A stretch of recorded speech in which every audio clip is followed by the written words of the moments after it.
Hi, Maurus Dumalaog, 5'5", 178 pounds.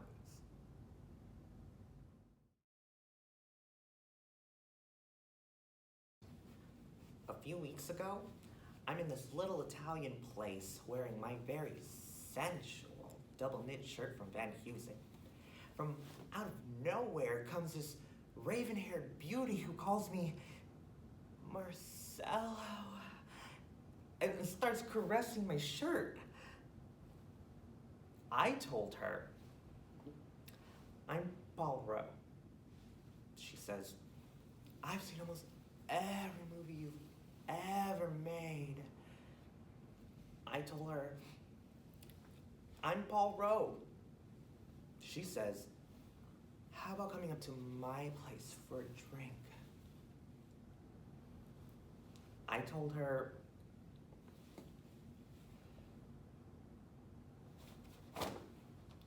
you're gonna be in my next movie.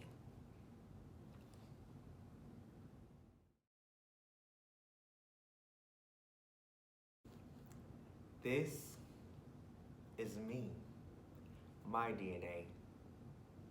It helps make me who I am. Every piece is important. It's like a self-portrait. This part makes up the color of my eyes. Getting my results, it really opened my eyes. The more you know about your DNA, the more you know about yourself. I do things a little differently now. Eat better, ask more questions, change what you can, but manage what you can't. I always wondered what my DNA said about me. Now, I know.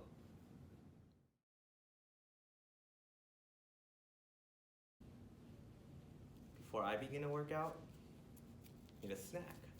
Quick energy.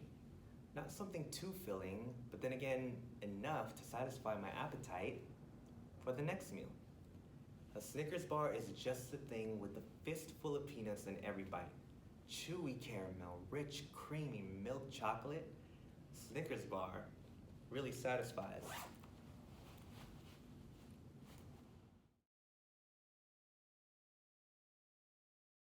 It's a sweet, smiling cleaner. Excuse me, miss, I'm so sorry. I can leave the light off for you. I didn't know you were in here. No, it's fine, you're fine. Oh my god, you scared me. They called me on the walkie and told me to come quick. I knocked before I came in. I'm so sorry. Kara finds a matching pair of shoes. It really is okay. Thanks for coming up so fast. I gotta run out, but do your thing, whatever you can do to fix all this in here. Hold on. Kara grabs her purse off the desk and hands the cleaner a $20. Here, thank you so much. I'm sorry you have to deal with all of this. Ma'am, you don't have to do that. I've only been working here a few weeks and I've already seen a lot worse. Trust me. I bet you have. Thank you again. We'll be back up later today, so take your time. Don't play your games with me. You did this.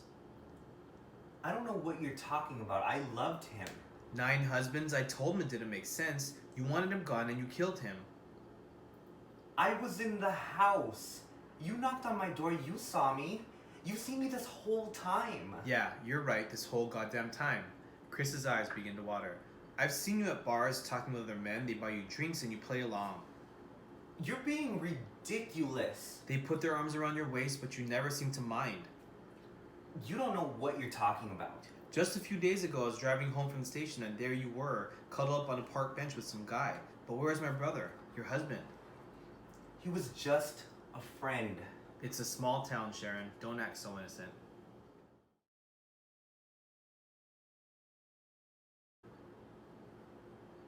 A medical examiner has just told him the charred body lying inside is his brother's. Don't play your games with me. You did this. I don't know what you're talking about. I loved him. 9 husbands. I told him it didn't make sense. You wanted him gone, and you killed him. I was in the house. You knocked on my door. You saw me. You see me this whole time. Yeah, you're right.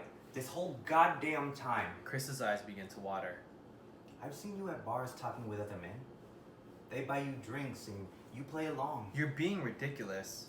They put their arms around your waist, but you never seem to mind. You don't know what you're talking about. Just a few days ago, I was driving home from the station, and there you were. cuddled up on a park bench with some guy. Where was my brother? Your husband. He was just a friend. Small town, Sharon. Don't act so innocent.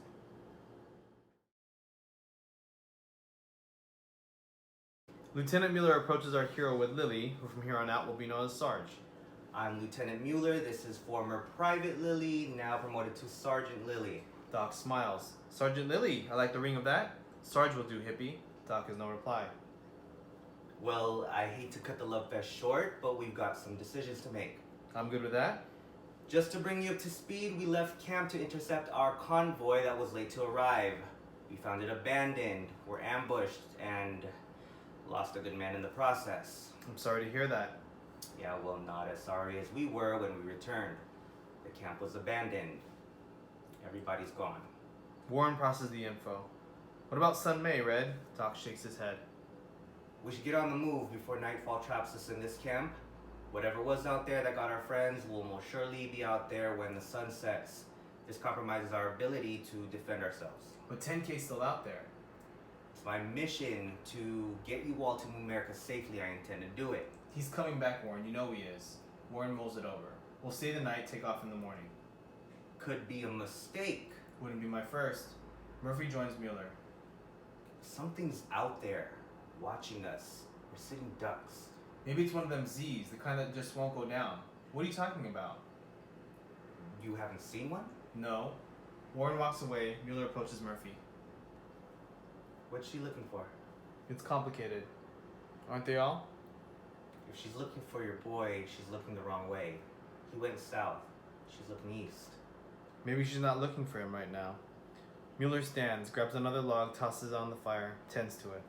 So, what was it like over there? Zona? Much nicer than this dump. Then why'd you leave? Like I said, it's complicated. Try me. Murphy considers his answer. Something about a reset? Ever heard of that? Nope. It sounds like a good idea.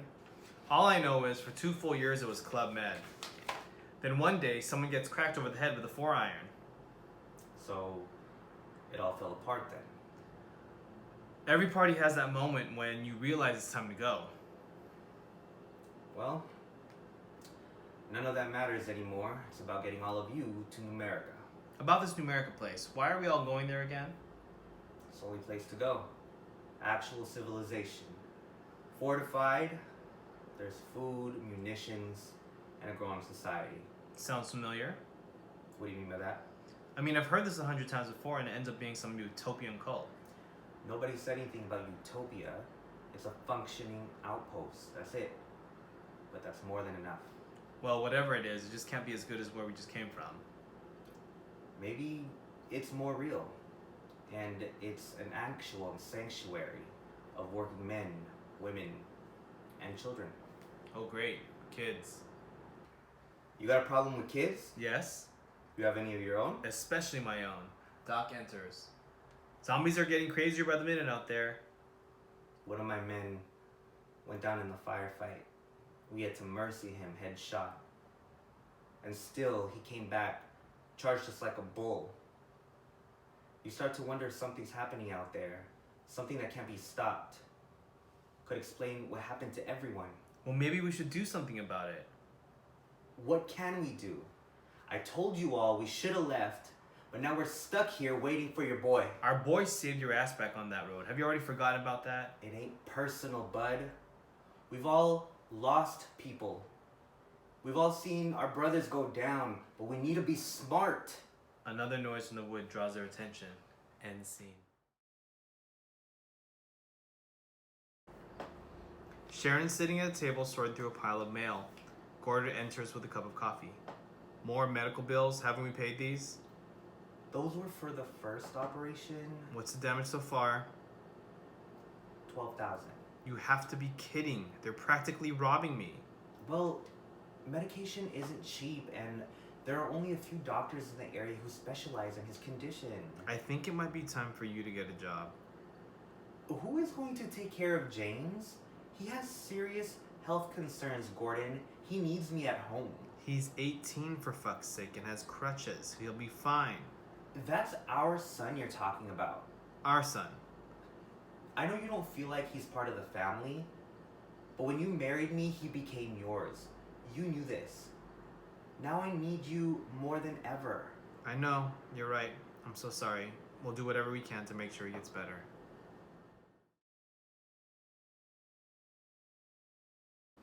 Sharon is sitting at a table sorting through a pile of mail. Gordon enters with a cup of coffee. More medical bills? Haven't we paid these? Those were for the first operation. What's the damage so far? $12,000. Are you kidding? They're practically robbing me. Well, the medication isn't cheap and there are only a few doctors in the area who specialize in his condition. I think it might be time for you to get a job. Who's going to take care of James? He has serious health concerns, Gordon. He needs me at home.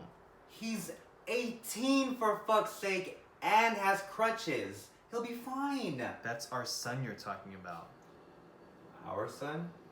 I know you don't feel like he's part of the family, but when you married me, he became yours. You knew this. Now I need you more than ever. I know.